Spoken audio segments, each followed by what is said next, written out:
알버트 아인슈타인에게 한 학생이 질문을 했습니다. 교수님, 저는 아무도 아직 관심을 가지지 않은 그런 분야의 논문을 쓰고 싶습니다. 세상에 그런 분야가 있겠습니까? 그랬더니 아인슈타인이 그렇게 대답했다고 합니다. 기도 분야를 논문을 써보게. 기도에 대해서는 아직도 누가 제대로 된 논문을 작성해 본 일이 없다고 내가 알고 있네. 그렇게 대답을 했다고 합니다. 이 미국 여론조사 전문기관인 갤럽에서는 이런 조사를 내본 적이 있었습니다. 사람들에게 이번 휴가 때 무슨 일을 할 계획입니까? 라고 물었을 때 가장 많이 나오는 대답이 밀려진 기도를 좀 드리려고 합니다. 라고 이 미국인들이 대답한다고 합니다. 우리가 이 설교자들에게 설교학 분야에서 이런 지침이 있습니다.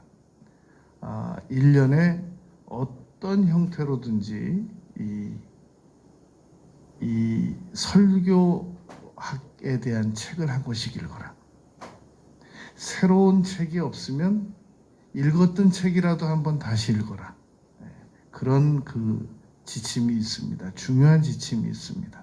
이걸 적용시켜 보면은 우리 부모 역할을 하는 부모들은 어떤 형태로든지 1년에 한 번씩 한 권씩 자녀를 지금보다 더 잘 양육하려면 이라는 책을 읽어야 됩니다.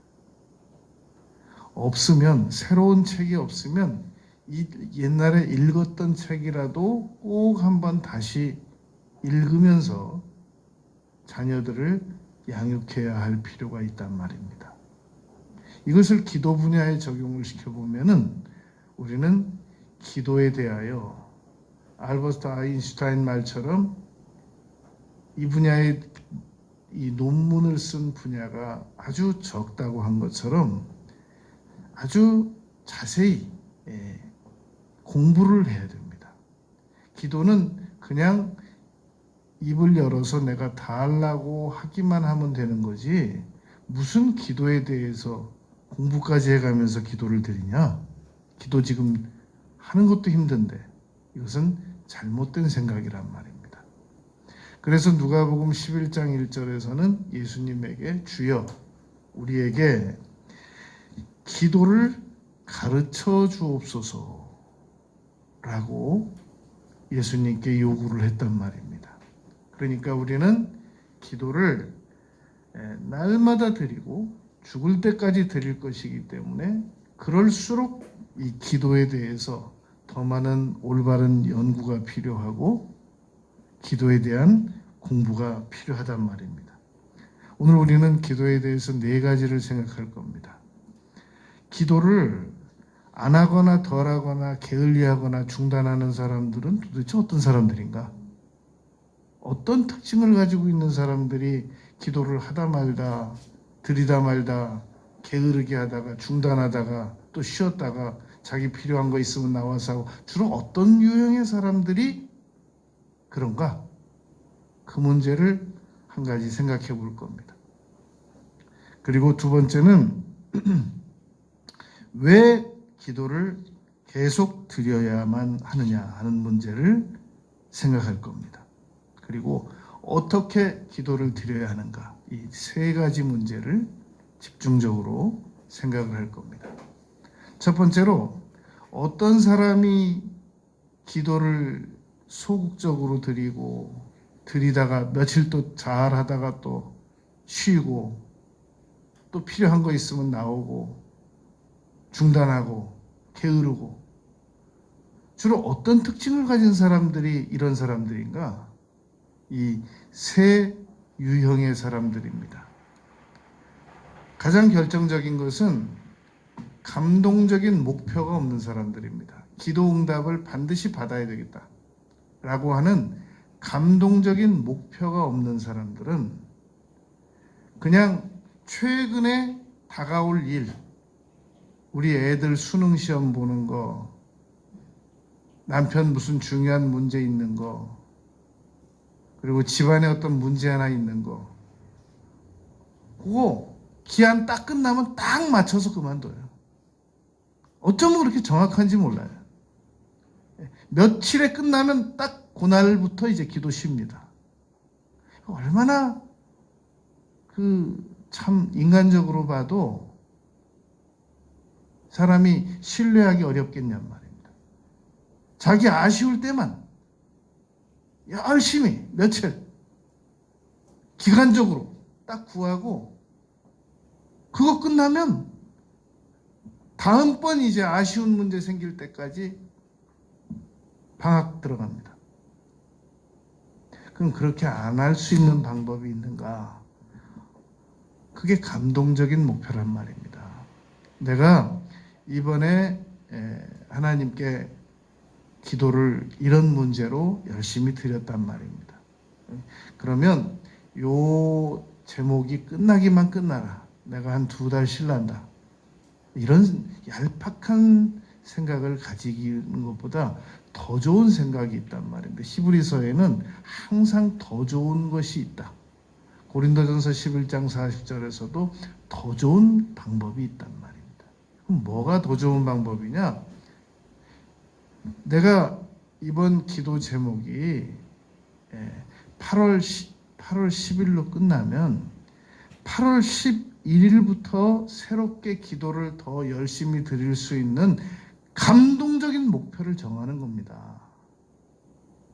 그런데 목표 세우는 일에 게으른 사람들은 기도 드리는 일도 게을러요.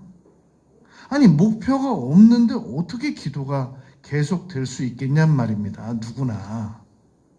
그러니까 내가 기도를 계속 드리기 위해서는 그만큼 감동적인 목표 세우는 일도 부지런해야 됩니다.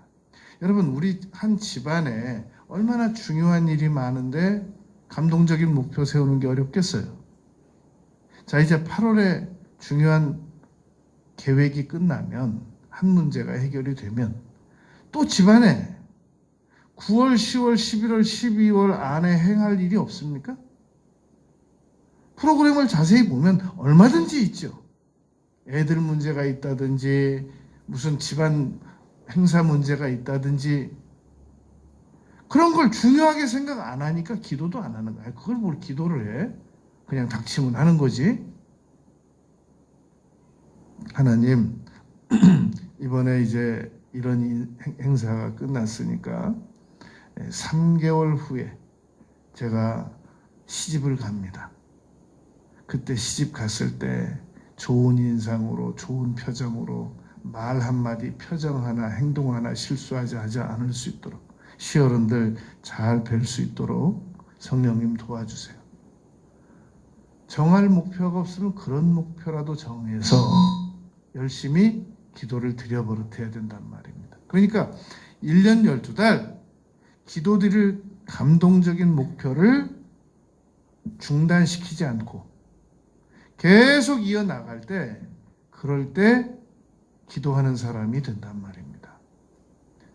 여러분 4년 후에 올림픽에 나갈 선수가 당분간 한 6개월 쉬었다가 다시 하겠다고 하면 6개월 후에 몸이 말을 듣겠냐고요. 그 몸이 다시 원점부터 돌아가서 다시 운동을 해도 될까 말까 하겠죠. 그러니까 항상 기도 제목을 감동적인 목표와 함께 이렇게 묶어서 떨어뜨리지 않도록. 그러니까 이 감동적인 목표 없는 사람들은 기도 안 합니다. 1년에 한 서너 번 해요. 중요한 자기 집안에 무슨 일이 있을 때, 애들한테 무슨 일이 있을 때 그때 잠깐 합니다. 그래서 목사들은 기도 안 하던 사람들이 나오면 겁나요. 또 이 사람이 또 무슨 일을 당해갖고 또 나왔나? 그리고 또 언제쯤 또 사라질 건가? 그냥 무슨 일이 있으나 없으나 계속 기도드릴 수 있는, 성실하게 꾸준하게, 그래야 하나님께서도 더 많은 것들을 뜻하지 않게 주실 수 있을 거 아니겠습니까? 그냥 너는 더도덜도 말고 너 달라는 것만 내가 주면 되잖아. 어? 너 1년에 한 서너 번 기도하잖아. 그럼 서너 가지 주면 됐지. 뭘 평소에 뭘 달라는 거야. 얼마든지 그런 반론이 가능하단 말입니다. 그러니까 꼭 자기 필요한 것만 나와서 기도하는 사람들은 다른 거 기대하지 마세요. 그냥 요구하는 것만, 자기가 요구한 것만 양심적으로 응답 받는 걸로 끝내도록. 왜 요즘은 하나님 나한테 복을 안 주시냐? 그런 양심 없는 생각은 하지 말기로 하잔 말입니다. 이 기도를 주로 어떤 사람들이 안 하거나 덜 하거나 게을리하거나 중단하는가? 이 쾌락을 좋아하는 사람들이 기도를 꾸준히 못합니다. 디모데전서 5장 6절에 보면은 향락을 좋아하는 자는 살았으나 죽었느니라. 그러니까 기도를 꾸준히 못하는 사람들은 관심 분야가 1번이 육이에요.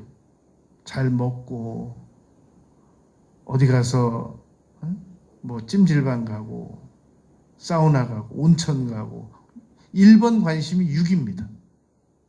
어디 맛있는 음식이 있다고 그러면 막 몇 시간씩 가요. 너무 멀면 그거 언제 가지? 그러고 손꼽아 기다리고 1번 관심이 육입니다.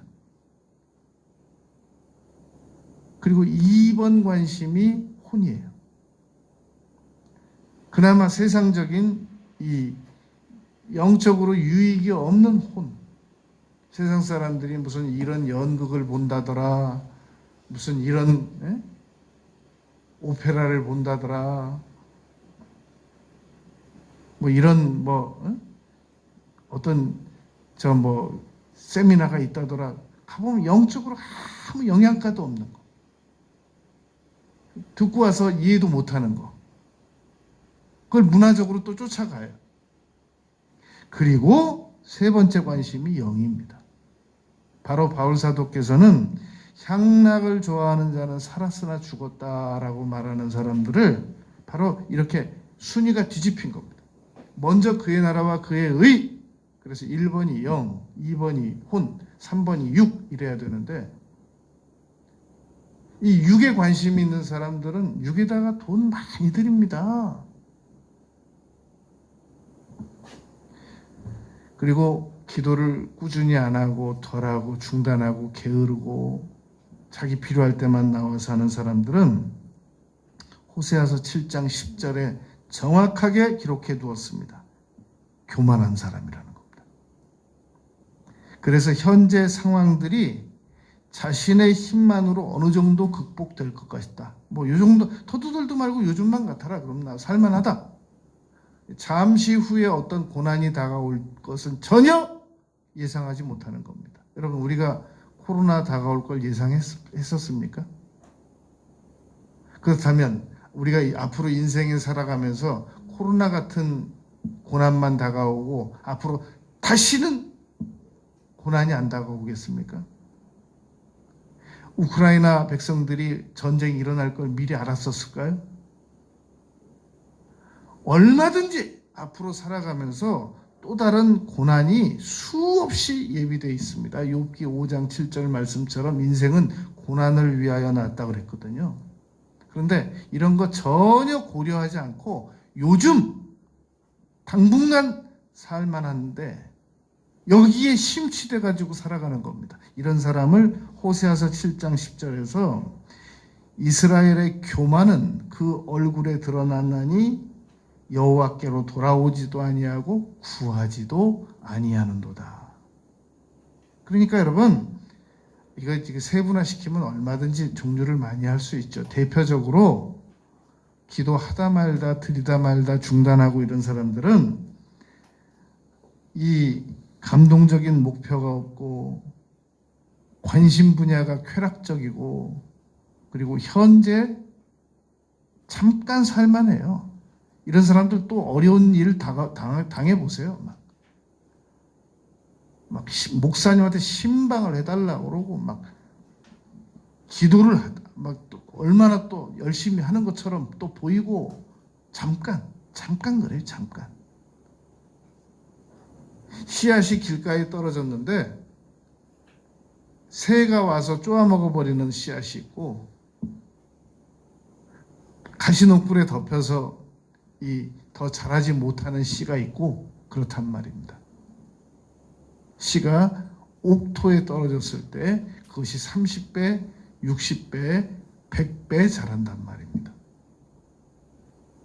여러분, 기도의 씨앗이 딱 떨어지면 그 기도를 가지고 아니 왜 호흡은 왜 평생 하려고 그래요? 호흡도 쉬었다 쉬었다 필요할 때만 하면 되지 않겠어요? 4분 숨 못 쉬면 죽는다고 그러잖아요. 두 번째는 그러면 우리가 왜 기도를 드리다 말다 쉬다가 게으르게 하다가 중단하다가 하면 안 되는가? 기도를 간절하게 드려야만 하는 이유는 우리가 모든 필요한 것들에 대하여 마땅한 대가를 치르기 위함이란 말입니다. 여러분, 우리가 누가복음 4장 25절, 26절, 27절 말씀 보면 예수님께서 이렇게 말씀하셨습니다. 내가 참으로 너희에게 이르노니, 그냥 말씀하시지 않고 내가 참으로 너희에게 이르노니라고 누가복음 4장 25절에서 말씀하셨단 말입니다. 무슨 말씀을 하시려고 했느냐면은 엘리야 때 3년 6개월 동안 비가 내리지 않지 아니하였느냐. 그때 많은 이 궁핍한 자들이 있었는데 흉년이 들어가지고 많은 궁핍한 자들이 있었는데 엘리야를 하나님께서 딱 누구에게만 보내셨느냐면 사렙다 한 과부에게 뿐이라는 단어를 썼습니다. 뿐이었으며. 그리고 이렇게 말씀하셨습니다. 그리고 많은 나병 환자들이 있지 않았느냐. 한 사람도 깨끗하게 못 받았다. 그런데 오직이란 단어를 썼어요. 이 사렙다 과부에게는 뿐이었으며 라고 말했고, 그리고 나아만에 대해서는 뿐이었으며 라는 말도 썼는데 오직이라는 말을 앞에 썼습니다. 오직 수리아 사람 나아만 뿐이었으며. 그러니까 나병 환자가 그렇게 많았는데도 계집 여종의 말을 듣고 우리 주인이 이 엘리사에게 나아가서 치료를 받았으면 좋겠습니다. 라고 했을 때 정확하게 대가를 치렀다는 겁니다.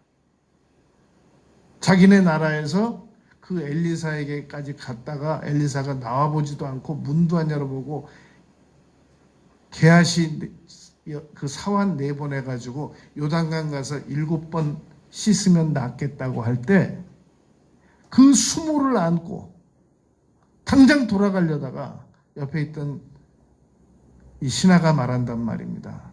장관님, 나병만 나을 수 있다면 이거보다 더한 수모도 견디겠습니다.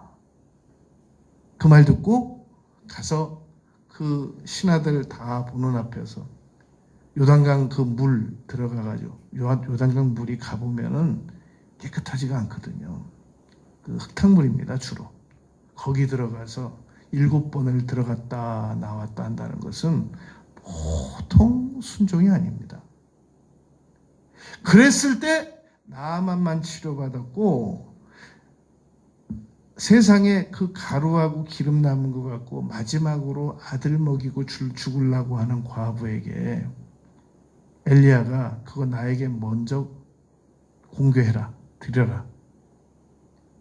그랬을 때 그 대가를 치렀던 그 여인에게 그 흉년이 끝날 때까지 가루와 기름이 마르지 않게 해주셨단 말입니다. 아무나에게나 무조건 응답해 주시는 게 기도의 응답이 아니고 마땅한 기도의 대가를 치르는 사람들에게만 하나님께서는 응답을 해주신단 말입니다. 그런데 이렇게 마땅한 대가를 치러야만 기도에 응답을 해준다는 말을 들으면 그러면 이제 이해가 됩니다. 맞아. 내가 기도를 드려야지. 그런데 잠시 후에 기도 안 하고 게으르고 그런 사람들은 또 반론을 만들어내요. 그 생각 속에서. 아니, 하나님께서는 우리의 작은 것도 응답해 주신다고 그랬잖아. 그러면 작은 건 응답하시고 히로시마 폭발은 왜 이루어지셨을까? 작은 것도 응답해 주신다고 하면서 이 허리케인을 보내가지고 25만 명을 하루아침에 이재민을 발생시키는 건 왜 그러실까? 아니 작은 건 응답하신다고 그러면서 아우슈비츠의 600만 명은 왜 죽게 하셨을까? 이런 건 작은 일이 아니라서 그러셨을까? 자꾸 자기 마음속에 이 질문을, 부정적인 질문을 불러냅니다. 왜냐하면 기도하기 싫잖아요. 그런데 기도할 수밖에 없도록 이렇게 설득을 들어나가다 보면은 이거 내가 제정신이 아니었다. 내가 빨리 기도해야 되겠다로 얼른 기도를 시작해야 되는데 또 서서히 하기 싫으니까 부정적인 질문을 만들어냅니다. 출애굽기 6장 5절에 보면은 이스라엘 자손의 신음소리를 내가 듣고 나의 언약을 기억하노라. 하나님께서 이렇게 말씀하셨습니다. 그러니까 우리의 작은 아픔에도 반응하신다 이런 얘기란 말입니다. 그런데 욥기 24장 12절에는 이런 반론이 적혀 있습니다.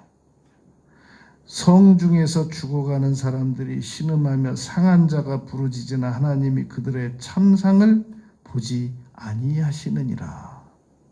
아니 도대체 하나님께서는 그렇게 작은 일도 응답하신다면서 왜 우크라이나 백성들은 저렇게 다 죽어가게 내버려 두시는 거야? 이렇게 반론을 제기한단 말입니다.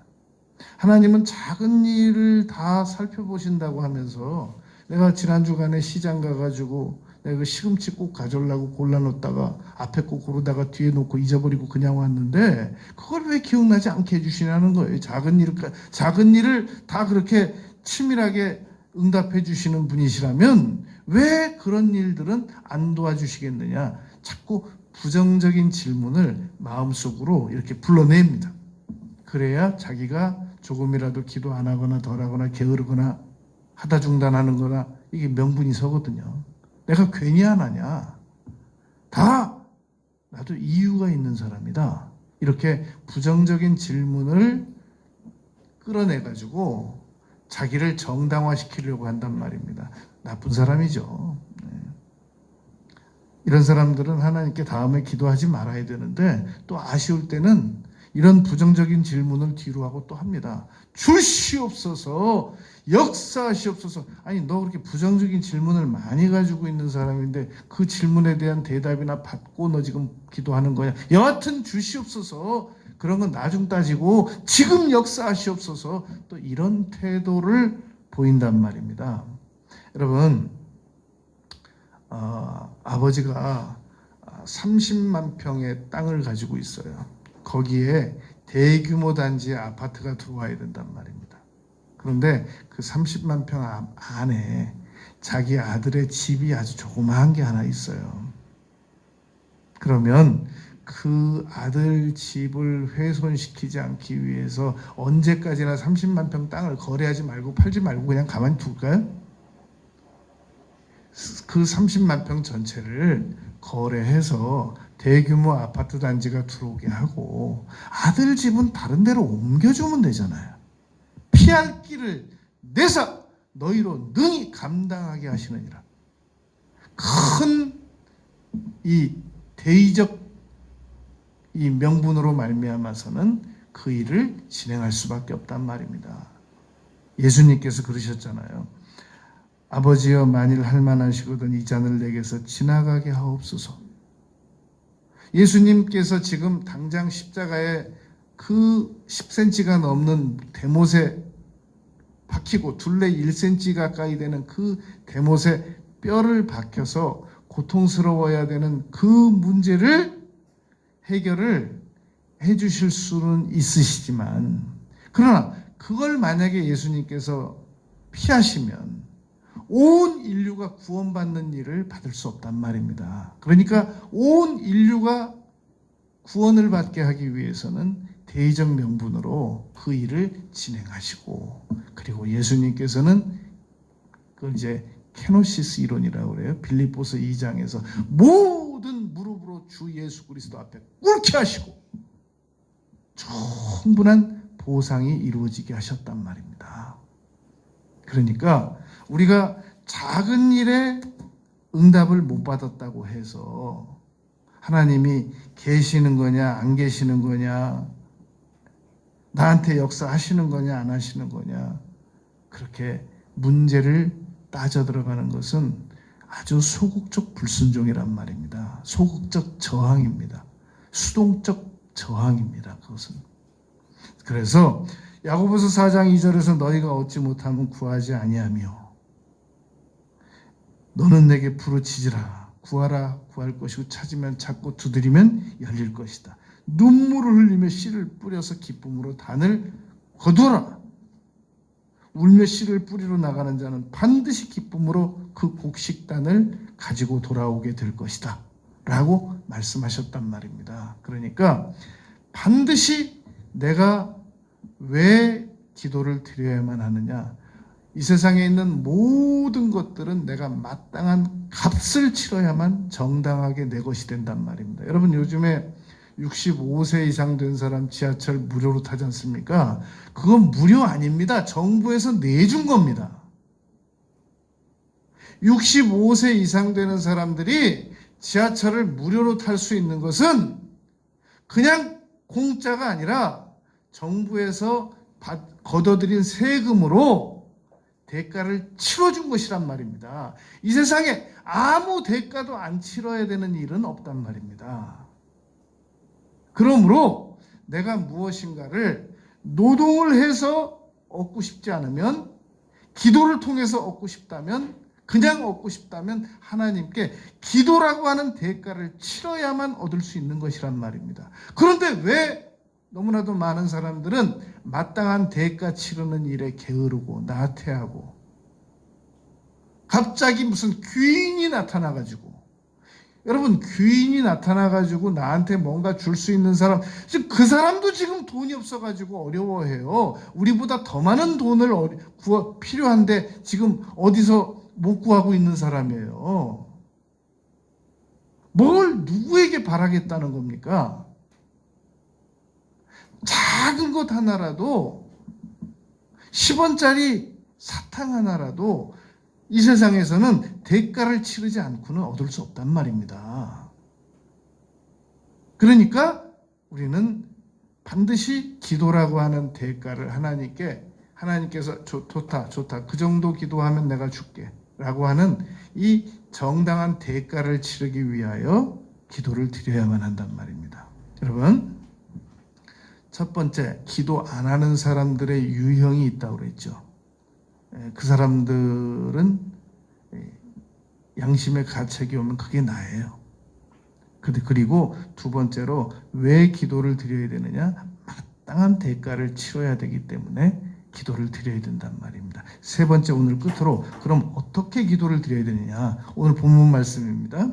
오늘 본문 말씀 11장 22절부터 24절까지 말씀을 잘 이해를 하면 어떻게 기도를 드려야 될까라는 이 해답이 얻어질 수 있단 말입니다. 22절에서 예수께서 그들에게 대답하여 이르시되 하나님을 믿으라. 이 말은 하나님께서는 전능하신 분이시다라는 말입니다. 아브라함에게 25년 만에 약속하신 아들을 주실 때 바로 24년 만에 나타나셔가지고 아브라함이 이제 안 믿으려고 그래요. 75세 때 주신다고 그랬다가 지금 24년째 안 주셨는데 내년에 주신다니까 이제 안 믿으려고 그래요. 그랬더니 창세기 18장 14절에서 하나님께서 능하신 하나님이시다. 내년에 주실 수 있다. 주실 거다. 그러더니 진짜 주신 거예요. 그리고 누가복음 1장 37절에서도 이 엘리사벳도 오랫동안 아이를 못 낳는데 여호와께서 능하시지 못하심이 없겠느냐? 그리고는 주셨단 말입니다. 그게 하나님은 전능하시다라는 것을 믿으라는 겁니다. 그러니까 여기서 지금 하나님을 믿으라는 얘기는 세 가지를 믿으라는 얘기입니다. 하나님은 좋으신 하나님이시다. 전능하신 하나님이시다. 그리고 나를 사랑하시는 하나님이시다. 나를 잠잠히 사랑하신다. 라는 얘기란 말입니다. 그런 하나님을 예수님께서 믿으라 라고 말씀하시고 23절에서 내가 진실로 너희에게 이르는데 누구든지 이 산더러, 여러분 이 산이 무엇이냐면요, 여러분들 가운데서 아무리 건강을 자부하는 사람도 다 두세 가지씩은 질병을 가지고 있습니다. 이 산은 질병을 의미합니다. 그리고 이 산더러, 여러분들이 아무리 물질을 많이 가지고 있어도 물질이 또 필요한 데가 있단 말입니다. 물질을 의미합니다. 이 산더러, 이 말은 아무리 우리가 신앙생활을 잘해도 우리의 신앙을 방해하는 것들이 있단 말입니다. 신앙 방해물, 이 산더러. 그리고 이 산더러라는 말은 우리의 행복을 방해하는 것들을 말합니다. 하나님께서 우리 인생을 창조하신 목적은 크게 두 가지입니다. 아주 크게 두 가지. 하나는 영광 받으시기 위함이시고, 그리고 하나는 우리 인생을 행복하게 하시기 위하여 이 세상에 창조하셨단 말입니다. 어떻게 전능하신 하나님, 사랑의 하나님께서 우리 인생을 불행하게 만드시기 위해서 이 세상에 창조하셨겠습니까? 그러니까 우리를 행복하게 만드시기 위해서 창조하셨고, 그리고 그 하나님께서 우리에게 영광을 받으시기 위함이시란 말입니다. 그런데 이 산더러라는 말은 우리의 행복을 방해하는 것들이 있단 말입니다. 여러분, 우리가 우리 자녀를 이 세상에 태어나게 한 하나님이 제1원인이고 우리가 제2원인자들입니다. 우리 부모들이. 그러면 어느 부모가 우리 자녀들이 불행해지는 걸 원하겠습니까? 그런데 우리 자녀들에게는 분명히 산이 나타난단 말입니다. 뭐 애를 어떻게 길렀어? 그렇게 산들이 나타나게. 그렇게 말하고 생각하는 사람도 잠시 후면 나타난단 말입니다. 이 산더러 들리어 바다에 던져지라 하며, 바다에 던져지면 어떤 여객선도 바닷속에 들어가면 아무것도 아닌 것이 되어버립니다. 어떤 비행기도 바닷속에 들어가면 아무것도 아닌 것이 되어버리거든요. 어떤 문제도 바다에 던져지면 그게 아무것도 아닌 것처럼 되어버린단 말입니다. 그 말하는 것이 이루어질 줄 믿고, 오늘 기도 방법입니다. 믿고, 첫 번째 하나님을 믿으라고 그랬잖아요. 믿고, 이루어질 줄 믿고, 그리고 두 번째 의심하지 않는 겁니다. 그러면 된다는 겁니다. 믿고 의심하지 않으면 된다. 그리고 받은 줄로 믿으라는 말입니다. 24절, 과거형으로 믿으라는 겁니다. 미래형으로 될 줄로 믿습니다. 역사하실 줄로 믿습니다. 네, 언젠가 역사하시겠죠. 네, 언젠가 마지막 날 부활 때 오시겠죠. 미래형으로 믿지 말고, 여러분, 이 세 가지가 이루어졌을 때 전능하신 하나님을 믿고, 그리고 마음에 의심하지 않고, 그리고 받은 줄로 믿으면 그제서야 그리하면 너희에게 그대로 된다고 그랬죠. 마지막 내용이 그래서 중요하단 말입니다. 오늘 제목입니다. 그리하면 그리하여야 너희에게 그대로 되리라 라고 말했단 말입니다. 그런데 여러분, 지금 전능하신 하나님을 믿고 의심하지 않고, 그리고 받은 줄로 믿고, 과거형으로, 이게 다가 아니라 오늘 본문 중에서 가장 중요한 기도 방법이 있단 말입니다. 그것은 23절에 누구든지 이 산더러 들리어 바다에 던져지라 하며 말로 시인하라는 겁니다. 그게 가장 중요합니다. 지금 문자적으로는 전능하신 하나님을 믿으면 되고 마음에 의심하지 않으면 되고 과거형으로 믿으면 되는데, 그러면 그리하면 우리에게 그대로 될 것인데, 그런데 문자 이면에 있는 가장 중요한 내용이 있는데, 누구든지 이 산더러 들려 바다에 던져지라, 입으로 시인하라는 겁니다. 그러니까 꼭 무릎 꿇고 앉아서만 기도를 하고 드리는 것을 기도 드렸다고 생각하지 말고 평상시에 입으로 시인하라는 말입니다.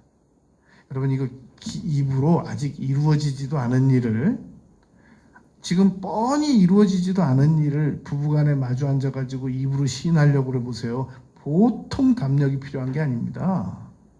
차마 겸연쩍어서 시인 못한단 말입니다. 그런데 하나님께서는 그 일을 시키셨단 말입니다. 아브라함과 사레에게 너는 아브라함이라고 시인하고 다녀라. 그리고 사라라고 시인하고 다녀라.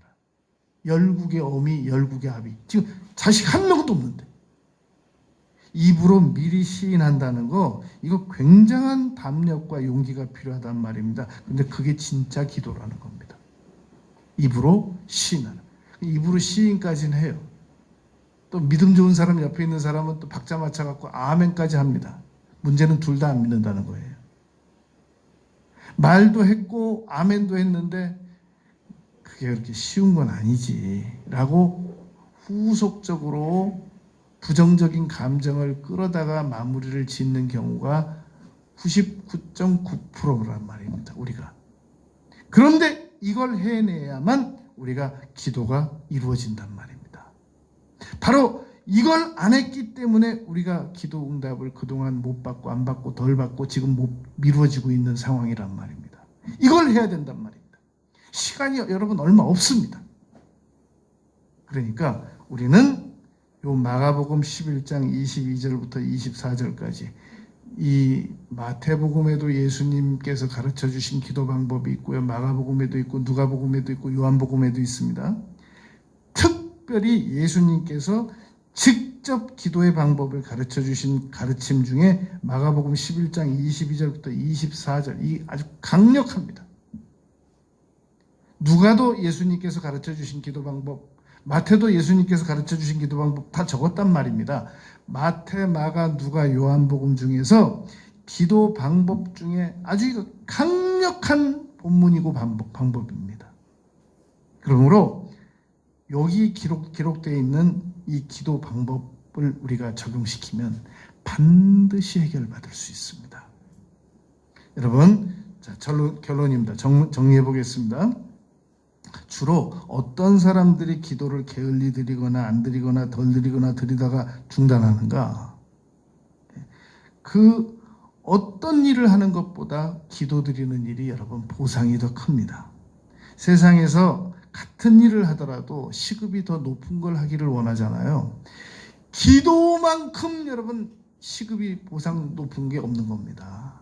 현재 우리가 빌 게이츠가 아무리 자기 사업이 커서 세계 제일 부자라고 할지라도 그러한 빌 게이츠라도 하나님께 기도드리는 일이 하나님께서는 빌 게이츠에게 더 큰 보상이란 말입니다.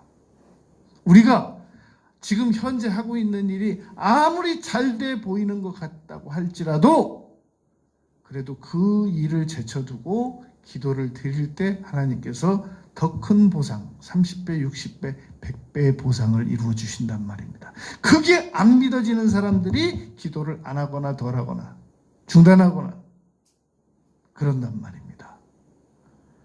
두 번째로 기도를 간절하게 드려야 되는 이유는 반드시 마땅한 대가를 치르기 위해서 기도를 드려야 한단 말입니다.